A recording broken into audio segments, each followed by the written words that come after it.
मनीष जी, मैं बता दूं आपको कि आज सैन्य कमांडर लेवल की बैठक होने वाली है। ये 5वीं बैठक है और इसमें लेफ्टिनेंट जनरल लेवल के जो अफसर हैं, आर्मी अफसर इंडिया और चाइना की साइड के, वो बैठक करने वाले हैं। और खास बात यह है कि मोल्डो में, यानी कि चीन की तरफ ये बैठक होगी और चीन ने ही इस बैठक को कॉल किया है। लेकिन सबसे बड़ी समस्या की बात यह है कि ये 5वीं बार है जब चीन और भारत के अफसर जो हैं अभी हाल के दिनों में आमने सामने बैठ रहे हैं। लेकिन इसके बावजूद भी चीन पूरी तरीके से जो सेनाएं हैं वो अपनी पीछे नहीं हटा रहा है, क्योंकि जब लास्ट मीटिंग हुई थी 14 जुलाई को, तब भी ये मांग रखी गई थी भारत की तरफ से कि भाई आप अपनी सेनाओं को पूरी तरह से हटाइए।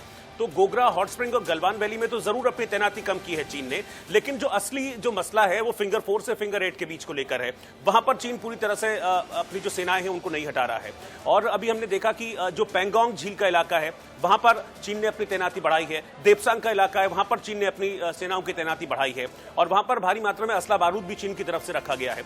तो मुझे लग रहा है कि आज की जो बैठक है इंपॉर्टेंट, वो इसी पर चर्चा होगी और भारत अपनी तरफ से दबाव बनाने की कोशिश करेगा कि भाई इन इलाकों में कम से कम फिंगर 4 से फिंगर 8 का जो इलाका है, यहां पर आप जो सेना की तैनाती है कम कीजिए, यहां पर जो आपने असला बारूद इकट्ठा किया हुआ है उसको आप हटाइए। हालांकि जो आज की बैठक है, पहले लग रहा था कि शायद ये बैठक नहीं होगी, किसी वजह से बैठक टल सकती है, लेकिन अब ये कंफर्म हो गया है। अब से कुछ देर में ठीक 11 बजे चीन की तरफ मोल्डो में ये बैठक शुरू होगी और जिसमें लेफ्टिनेंट जनरल रैंक के अधिकारी बातचीत करेंगे और कोशिश यही रहेगी, दबाव बनाने की एक तरह से कोशिश होगी। और इस समय आप ये समझ लीजिए मनीष जी की जो भारत का अपर हैंड भी है, अभी हमने पिछले दिनों देखा कि रफेल भी आ गया है हिंदुस्तान में, जिससे अब हिंदुस्तान की ताकत में कई गुना इजाफा भी हुआ है और रफेल को अब लद्दाख में ही तैनात करने की तैयारी भी की जा रही है। तो मुझे लगता है कि एक अपर हैंड रहेगा भारत का और आज जो मीटिंग है उससे कुछ पॉजिटिव निकल कर आए, इस बात की हम उम्मीद कर रहे हैं।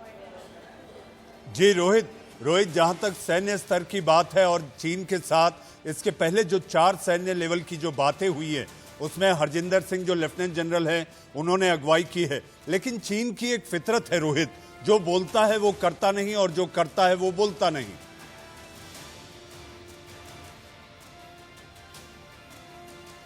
रोहित, आपको मेरी आवाज आई?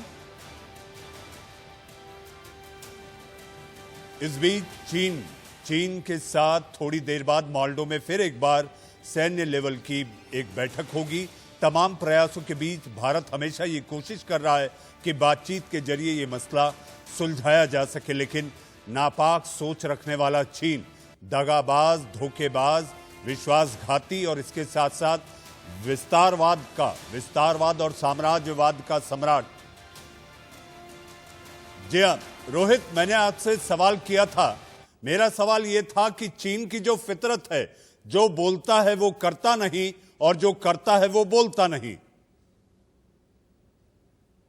ये इसीलिए अब ये जो बैठक है ये 5वीं बैठक तक पहुंची है। पहली बैठक मैं आपको बता दूं कि 6 जून को हुई थी बैठक, लेकिन तब तक फेस ऑफ नहीं हुआ था भारत और चीन के बीच में। 15 जून को फेस ऑफ हुआ और उसके बाद फिर 22 जून को एक बैठक हुई, फिर उसके बाद 30 जून को बैठक हुई, फिर 14 जुलाई को बैठक हुई जो चौथी लास्ट बैठक थी। और उस बैठक में भी भारत की ओर से मजबूती से यही कहा गया था कि भाई जब तक आपने जो असला बारूद LAC पर इकट्ठा किया हुआ है और आप पूरे LAC पर अरुणाचल तक जो अपनी जो सेना है उसकी तैनाती बढ़ा रहे हैं, ये नहीं चलेगा। एक तरफ तो आप बात करते हैं कि हां बातचीत के जरिए समझौता होना चाहिए, जब आपने पिछले दिनों ये देखा कि जापान भी भारत के साथ आ गया, फ्रांस भी भारत के साथ आ गया, अमेरिका भारत के साथ है, रशिया भारत के साथ है, ऑस्ट्रेलिया भारत के साथ है। जब एक वैश्विक दबाव बढ़ा चीन के ऊपर, तब चीन अपनी तरफ से मीटिंग बुलाता है, तब चीन के विदेश मंत्रालय की ओर से कहा जाता है कि नहीं, हम बातचीत के जरिए इस पूरे मैटर को सुलझाएंगे। और विदेश मंत्रालय स्तर पर भी 3 बैठकें अब तक हो चुकी है मनीष जी, मैं आपको बता दूं।